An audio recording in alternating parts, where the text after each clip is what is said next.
ভারতবর্ষ মানে ভারত, নরেন্দ্র মোদী, তারা রীতিমতো বাংলাদেশের বিরুদ্ধে যুদ্ধের উন্মাদনা দেখাচ্ছেন।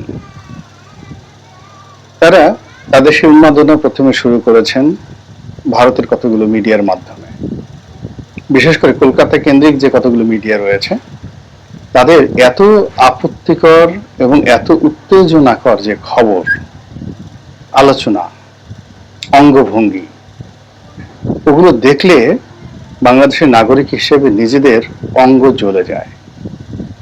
তাদের দৃষ্টিতে বাংলাদেশ একটা তেলাপোকাও নয়, একটা পিঁপড়েও নয়। ভারত যদি একটা টিপ মারে, জাস্ট একটা দু আঙ্গুল দিয়ে একটা টিপ দেয়, ওটা সহ্য করার ক্ষমতা বাংলাদেশের নেই।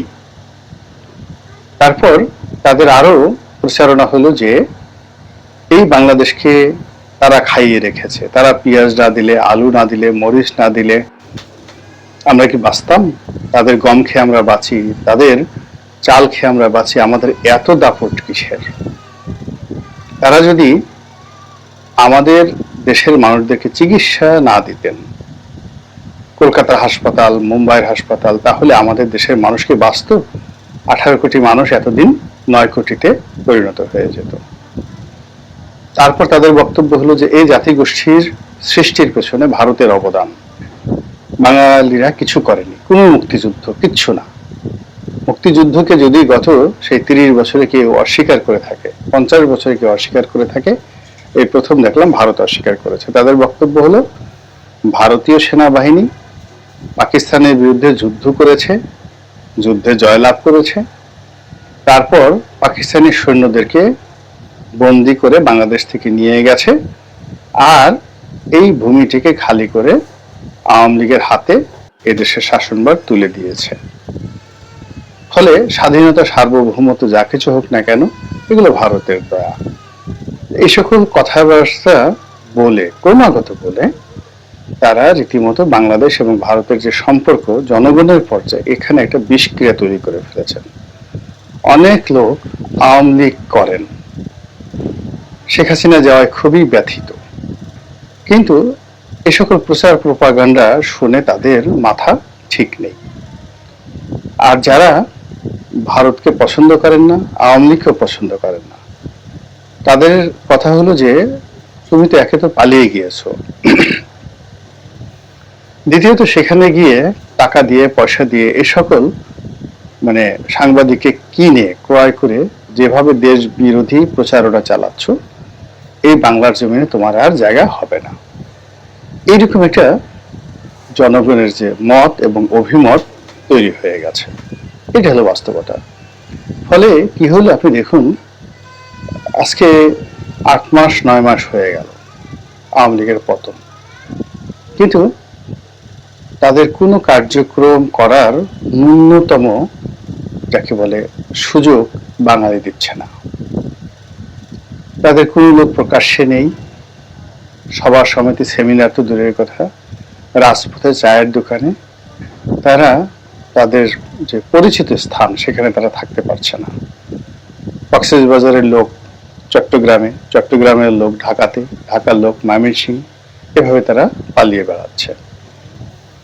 তো এই যে পালিয়ে বেড়ানো, এই পালিয়ে বেড়ানোর যারা লোকজন রয়েছে তাদের মধ্যে যদি কাউকে জনগণ পেয়ে যাচ্ছে, অমনি গণপিটুনি দিচ্ছে। জেলখানা থেকে আপনি ধরুন সাবের হোসেন চৌধুরীর মতো ভদ্রলোক, তিনি যেভাবে লাঞ্ছিত হলেন, বা আরেকজন সংসদ সদস্য ডাক্তার এম এ আজিজ, পঙ্গু হাসপাতালের পাশে যে শিশু হাসপাতাল আছে ওটার তিনি পরিচালক ছিলেন, খুবই নামকরা ডাক্তার, একেবারে আপাদমস্তক একজন ভদ্রলোক মানুষ। তার অপরাধ আওয়ামী লীগের এমপি ছিলেন, বিনা ভোটের এমপি ছিলেন, শেখ হাসিনার দোসর ছিলেন। এছাড়া অন্য কোনো ক্ষেত্রে একেবারে একজন নিপাট ভদ্রলোক, একেবারে শতভাগ নিপাট ভদ্রলোক, এবং রাজনীতিতে এইরকম শিক্ষিত, সজ্জন, নিপাট ভদ্রলোকের সংখ্যা নেই বললেই চলে। তো এই মানুষটি জামিন পেয়ে বের হলো, আর বিক্ষুব্ধ জনতা তাকে বেদম প্রহার করলো, করে আবার প্রশাসন তাকে জেলে ঢুকাতে বাধ্য হলো।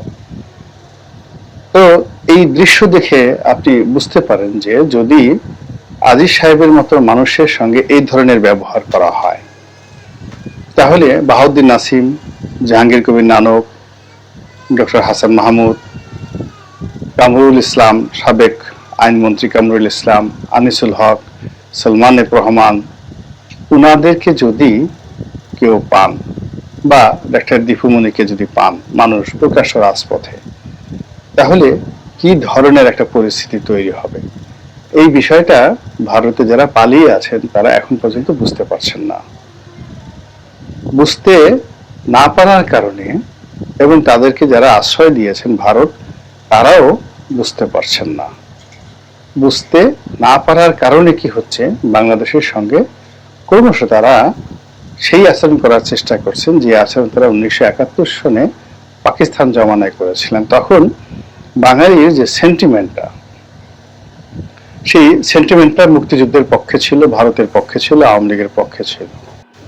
আর এখন বলতে গেলে আমাদের দেশের অনেক লোক মুক্তিযুদ্ধের মতো একটা মহান কর্মযজ্ঞকে আপহোল্ড করতে পারছেন না। আপনি দেখুন, ফজলুর রহমান সাহেবের মতো বাংলাদেশের প্রথিত যশা রাজনীতিবিদ, তাকে এখন সবাই ফজু পাগলা বলার চেষ্টা করছেন। তার অপরাধ, তিনি মুক্তিযুদ্ধের পক্ষে কথা বলেন। জেদাই খান পান্না সাহেবের মতো বিখ্যাত ব্যক্তিকে নিয়ে ট্রল হচ্ছে। সাংবাদিকদের মধ্যে, বক্তাদের মধ্যে যারা টুকটাক একটু ন্যায়ের পক্ষে কথা বলার চেষ্টা করছেন, তাদেরকে আওয়ামী লীগের দালাল হিসেবে আখ্যায়িত করা হচ্ছে। তো এই বিষয়গুলো আওয়ামী লীগকে বুঝতে হবে যে ঘৃণাটা কোন পর্যায়ে চলে গেছে। এমন পর্যায়ে চলে গেছে যে তাদের ভালো কাজগুলো বলার মতো অধিক্ষেত্র এখন এই বাংলায় নেই। তো এরকম যখন একটা কোনো একটা পরিস্থিতি তৈরি হয়, এমনকি এরকম একটা পরিস্থিতি যখন মধ্যযুগ তৈরি হতো, তখন জনগণের মান ভাঙানোর জন্য সেখানে নানা রকম উপকরণ তৈরি করা হতো। ইতিহাসের একটা কাহিনী বলি। মহামতি সাইরাস দ্য গ্রেট, তিনি সাইরেনিয়ার, অর্থাৎ এখন যে তুরস্ক, সেই তুরস্কের একটা এলাকা তিনি দখল করলেন। ওরা খুব যোদ্ধা জাতি ছিলেন, কোনো অবস্থাতেই সাইরাসের এই আধিপত্য মানতে পারলেন না। এমনকি সেখানকার যে রাজা ক্রেশাস, তিনিও আনুগত্য প্রকাশ করলেন এবং মহামতি সাইরাসের প্রধানমন্ত্রী নিযুক্ত হলেন। কিন্তু কোনো অবস্থাতে জনগণ মেনে নিল না, তারা যুদ্ধ শুরু করে দিল। তো এই অবস্থাতে সাইরাস বললেন যে না, এদের সাথে যুদ্ধ করা যাবে না, এদের মন ভাঙাতে হবে, মান ভাঙাতে হবে, অভিমান ভাঙাতে হবে। কি করা যায়? তখন তিনি ওই আমলে সেই রাস্তার মানে কিনারে কিনারে টনকে টন খাদ্যশস্য তিনি বিলিয়ে দিলেন, যেন জনগণ এসে অনায়াসে সেই খাবারগুলো পেতে পারে। তারপরে যারা মদ খায়, সেখানে ড্রামের পর ড্রাম তিনি মদ রেখে দিলেন। যারা গান বাজনা পছন্দ করে, তাদের জন্য বিভিন্ন জায়গাতে বাদ্যযন্ত্র রেখে দিলেন। তারপর মধু, যারা মধু খেতে পছন্দ করে, সেই মধু রেখে দিলেন। এবং তার সৈন্যবাহিনীর মাধ্যমে জনগণকে বিপুল অর্থ বিতরণ করা শুরু করলেন। এই কাজ বহুদিন ধরে চলল। আমার কথা নয়, মহামতি হিরোডোটাসের কথা পড়ে দেখেন। এইভাবে সেই জাতিগোষ্ঠীটিকে তিনি বশীভূত করলেন, যুদ্ধ করে নয়। এখন বাঙালির মধ্যে যে ভারত বিরোধিতা জন্ম নিয়েছে, ঘৃণা জন্ম নিয়েছে, এখানে আওয়ামী লীগ, বিএনপি, জামাত নেই। অর্থাৎ এখন দেখা যাচ্ছে যে বিএনপি এবং জামাত খুব দাকুমড়ার সম্পর্ক। কিন্তু ভারতের বিরুদ্ধে যদি লং মার্চ হয়, বিএনপি এবং জামাত গলাগলি ধরে একসাথে আসবে। আপনি দেখুন, ফিলিস্তিনের বিরুদ্ধে যে সমাবেশটি হলো, সেখানে সব রাজনৈতিক দলমত একসাথে ঐক্যবদ্ধ হয়ে তারা মাঠে নেমেছে। এর আগে ভারতের বিরুদ্ধে যখন আগ্রাসনের বিরুদ্ধে যখন ডক্টর মোহাম্মদ ইউনূস ডাকলে, সমস্ত রাজনৈতিক দল নিজেদের বিভেদ ভুলে কিন্তু সে আহ্বানে সাড়া দিয়েছিল।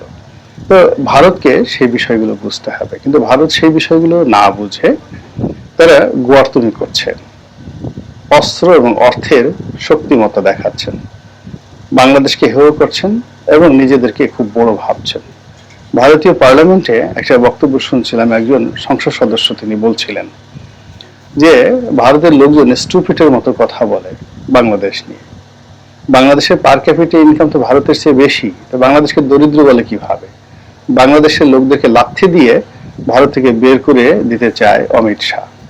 সেই সংসদ সদস্য বললেন যে এর মতো নির্বোধ বেকুব আছে নাকি, যাই দেশের পার ক্যাপিটা ইনকাম আমাদের চেয়ে বেশি, সেই দেশের মানুষ আমাদের দেশে আসবে কেন? তাকে সে লাথি দিয়ে বের করবে? কি সমস্ত কথাবার্তা বলে। 2 নম্বর হলো যে তাদের শিক্ষা দীক্ষা এমন পর্যায়ে চলে গেছে যে বাংলাদেশ একটা ছোট রাষ্ট্র আর ভারত একটা বৃহৎ রাষ্ট্র, কিন্তু তারপরেও এই মুহূর্তে ভারতের 8,000 ছাত্র ছাত্রী বাংলাদেশের স্কুল মানে শিক্ষা প্রতিষ্ঠানগুলোতে পড়াশোনা করছে, আর অন্যদিকে ভারতের শিক্ষা প্রতিষ্ঠানগুলোতে মাত্র 3,000 বাংলাদেশি ছেলে মেয়ে পড়াশোনা করছে। এই সকল কথাবার্তা ভারতে হচ্ছে, আর এই সকল কথাবার্তা যখন ভারতে হচ্ছে তখন শেখ হাসিনাকে, আওয়ামী লীগকে শেল্টার দেওয়ার জন্য ভারতীয় যারা রাজনীতিবিদ রয়েছেন তারা প্রথমে সীমান্ত বন্ধ করে দিলেন, সীমান্তে যুদ্ধ অবস্থা জারি করলেন, তারপর অতি সম্প্রতি ট্রানজিট বন্ধ করে দিয়েছেন এবং বাংলাদেশের বিরুদ্ধে রীতিমতো বাণিজ্য যুদ্ধ তারা শুরু করে দিয়েছেন।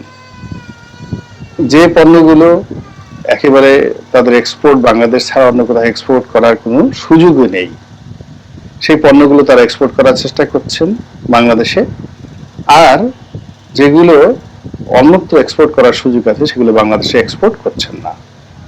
ব্যাংকিং থেকে শুরু করে অন্যান্য সকল বিষয়ে তারা যে ট্রেড ব্যারিয়ার চালু করেছে, এটি মূলত একটি যে ভাতৃঘাতী প্রতিবেশীর সঙ্গে মরণপর যে যুদ্ধ, সেই যুদ্ধের পূর্ব আলামত। যুদ্ধের 3টা লক্ষণ থাকে। প্রথম লক্ষণ হলো গালাগাল, একে অপরের বিরুদ্ধে বিষোদ্গার করা। এটি আগস্ট মাসের পর থেকে ভারতের লোক, ভারতের সরকার, ভারতের রাজনীতিবিদরা করছে বাংলাদেশের বিরুদ্ধে, এবং আমরাও করে যাচ্ছি। কিন্তু আমাদের যেহেতু মুখ ছোট, আমাদের ওদের মতো এত মিডিয়া নেই, আমরা ওদের মতো এত অভিনয় করতে পারি না। ওদের হলিউড আছে, বলিউড আছে, ওদের ঢালিউড আছে, তো ঢালিউড না টালিউড আছে, তো সেখানে অনেক অভিনয় শিক্ষা দেওয়া হয়। ওদের সঙ্গীত আছে, শিল্প, সাহিত্য, সংস্কৃতি, আমাদের সাথে অনেক কালচার্ড। ফলে যে কোনো অপকর্মকে সাধু বেশ ধরিয়ে সেই অপকর্মকে জায়েজ করার জন্য তারা যেভাবে পারে আমরা পারি না, সেই কাজটি তারা করে গেছে, এবং আলটিমেটলি সেটা শেষ করে যুদ্ধের যে দ্বিতীয় লক্ষণ সেটা হলো ট্রেড ব্যারিয়ার। তো সেই ট্রেড ব্যারিয়ার তারা বাংলাদেশের বিরুদ্ধে দিয়েছে, এখন বাণিজ্য যুদ্ধ চলছে, এবং সেই বাণিজ্য যুদ্ধকে ভবিষ্যতে সামরিক যুদ্ধে রূপান্তর করার জন্য, পরিবর্তন করার জন্য, বা একটা সামরিক যুদ্ধ শুরু করার জন্য আমার কাছে মনে হচ্ছে দিল্লি রীতিমতো উন্মাদনা শুরু করেছে, এবং তারা মনে করছে যে যুদ্ধ করেই বাংলাদেশ দখল করতে হবে, এখানে শেখ হাসিনা বা তার মতো কাউকে বসাতে হবে, অথবা এটাকে সিকিম বানাতে হবে, অথবা এটাকে কাশ্মীর বানাতে হবে, অথবা এটাকে হায়দ্রাবাদ বানাতে হবে। এর কোনো বিকল্প নাই, তারা বাংলাদেশকে ছাড়বে না। এখন এই যে তারা যে বাংলাদেশকে ছাড়বে না, এই কথা কিন্তু আমরা 2011-12 সন থেকে বলে আসছি। অনেকবার আমি লিখেছি, যে লেন্দুক দর্জিকে নিয়ে লিখেছি, সিকিমকে নিয়ে লিখেছি, নয়াদিগন্তে লিখেছি, বাংলাদেশ প্রতিদিনে লিখেছি। তো সেই কাজটি এখন ফুলে ফলে শোভিত হয়ে ব্যাপক আকার ধারণ করেছে। এখন শুধুমাত্র কামানের গোলা, ভারতীয় কামানের গোলা বাংলাদেশের সীমান্তে এসে তাণ্ডব চালানো বাকি আছে। ভারতীয় ড্রোন উঠছে, সেই ড্রোন থেকে বোমা নিক্ষেপ করাটা বাকি আছে, আর ভারতীয় স্থল বাহিনী সীমান্ত পাড়ি দিয়ে বাংলাদেশের ভূখণ্ডে ঢোকার জন্য তারা লেফট রাইট করছে। আমরা কি তার জন্য প্রস্তুত আছি? কোনো প্রস্তুতি নিচ্ছি? নাকি কিছুদিন পরে আমরা নিজেরাই ফিলিস্তিনি জনগণ, হামাসের মতো নির্যাতিত হওয়া, অথবা রোহিঙ্গাদের মতো পরবাসী হওয়ার জন্য প্রস্তুতি নিচ্ছি? সেই বিষয়গুলো নিয়ে ভাববার সময় এসেছে।